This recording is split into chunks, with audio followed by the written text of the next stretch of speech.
I want to tell you about a Tuesday. I opened Duolingo, did my 2 minutes, closed it. I went to the gym, did 15 minutes, left.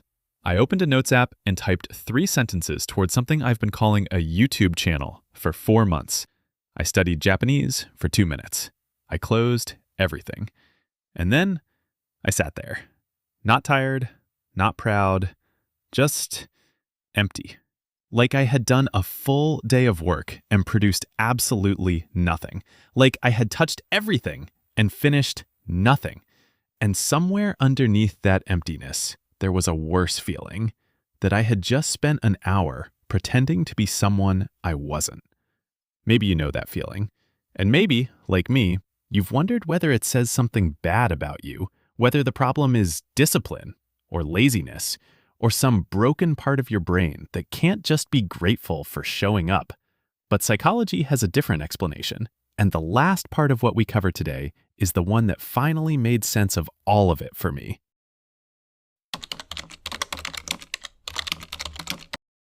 James Clear's Atomic Habits is genuinely a good book. I don't want to be the person who tears down something useful, but there's a specific promise inside it that doesn't land the same way for everyone. The promise is this: small actions, done consistently, build identity. Do the rep. Cast the vote for the person you want to become. 2 minutes of Japanese a day, and you are becoming someone who learns languages. 15 minutes at the gym, and you are becoming an athlete. The identity follows the behavior. That's the framework, and for a lot of people, it works. But for a specific type of person, and I suspect you might be that person, something goes wrong in the space between the action and the identity. You do the thing, and instead of feeling like you're becoming someone, you feel like you're performing someone, like you're wearing a costume that doesn't quite fit yet. And the longer you wear it without it fitting, the more fraudulent it starts to feel. That is not a discipline problem. That is a psychological one, and it has a name.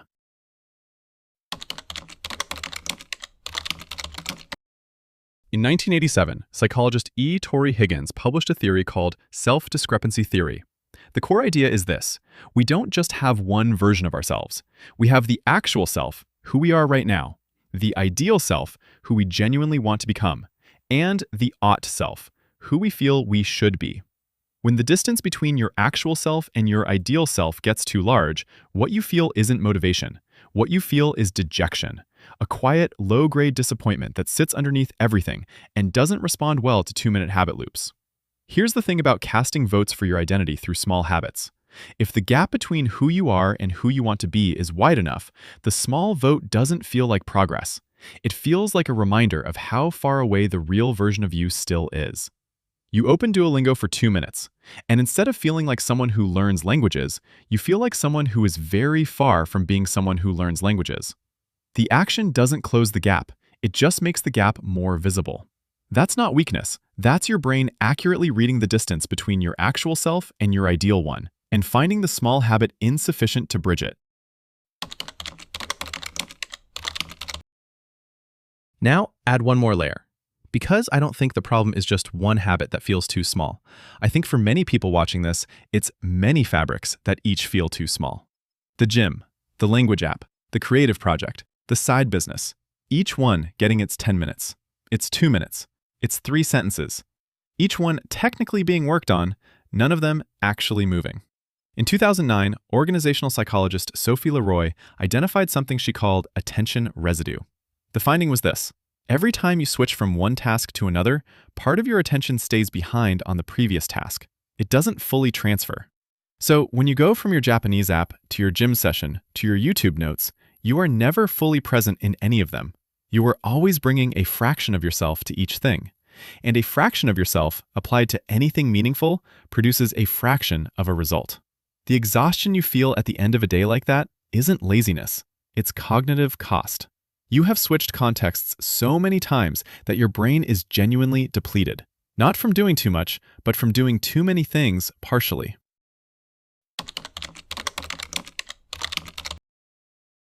There is a body of research that sits quietly alongside the habit literature. It was developed by psychologist K. Anders Ericsson, and it describes something called deliberate practice.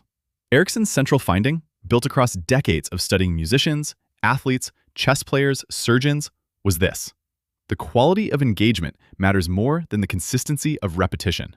Not just showing up fully with focused intention on one specific thing for long enough to actually move through resistance and produce something real.